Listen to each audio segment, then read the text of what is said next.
नमस्कार मित्रांनो, मी राजा केतकर तुमचं 7 राउंड्स इन्फोटेनमेंट मध्ये स्वागत करतो. सोशल मीडियावर सध्या आमिर खानच्या लग्नाचे फोटोज आणि व्हिडिओज व्हायरल होत आहेत. राजकारणी आणि बॉलिवूड स्टार्स त्याच्या लग्नाला हजेरी काय लावतायत, नाचतायत काय, गातायत काय, जणू काही एखादा 25 वर्षांचा तरुण पहिल्यांदाच लग्न करतोय.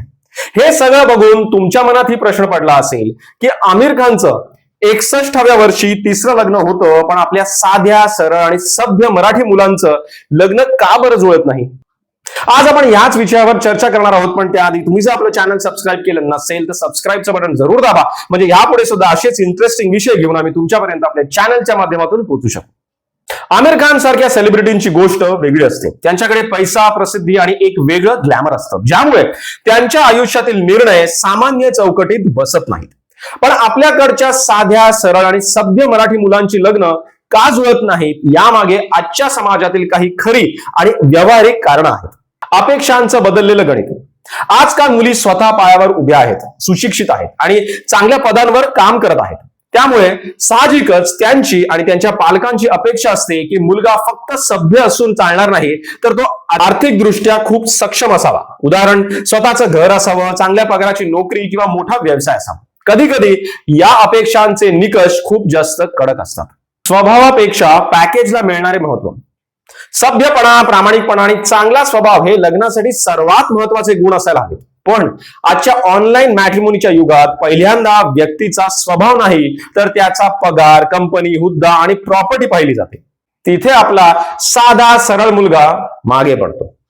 मुलींच्या तुलनेत मुलांची संख्या. मॅट्रिमोनी साइट्स आणि विवाह मंडळांमध्ये एक ट्रेंड दिसून येतो.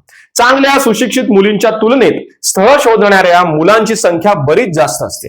त्यामुळे मुलींकडे निवडीसाठी जास्त ऑप्शन्स आहेत, तर मुलांना खूप स्पर्धा करावी लागते. सभ्य मुलांचा लाजाळूपणा. आपले साधे सरळ मराठी मुलगे बऱ्याचदा स्वतःचं प्रमोशन किंवा मार्केटिंग करू शकत नाहीत. मुलींशी कसं बोलावं, स्वतःची बाजू कशी मांडावी, यात ते थोडे कमी पडतात. दुसरीकडे आजकालच्या जगात जे दिसतं ते विकलं जातं. मार्केटिंगचा हे एक सिंपल प्रिन्सिपल आहे. त्यामुळे जास्त हुशार किंवा बोलके मुलगे बाजी मारून जातात. कुंडली, दोष आणि अपेक्षांचे अडथळे. अजूनही आपल्या समाजात पत्रिका, मंगळ, गुणमिलन किंवा एकाच जातीत लग्न करायचं या गोष्टींना खूप महत्व दिलं जातं. यात अनेक चांगली स्थळं फक्त पत्रिका जुळत नाही म्हणून नाकारली जातात.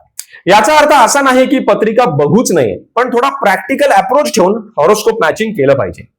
थोडक्यात सांगायचं तर आजच्या जगात मुलगा खूप साधा आणि सरळ आहे हे लग्नाच्या बाजारात क्रेडिट मिळवून देण्यासाठी पुरेसं ठरत नाही. उलट काही वेळा त्याला कमी महत्वाकांक्षी समजलं जातं. पण काळजी करू नका, योग्य वेळ आली की स्वभावाची किंमत कळणारी अनुरूप जोडीदार तुम्हाला नक्की मिळेल. तुम्हाला व्हिडिओ कसा वाटला मला कमेंट सेक्शन जरूर सांगा. आवडला असेल तर लाईक करा, शेअर करा आणि आपल्या चॅनलला सबस्क्राईब करायला विसरू नका. जय हिंद, जय भारत.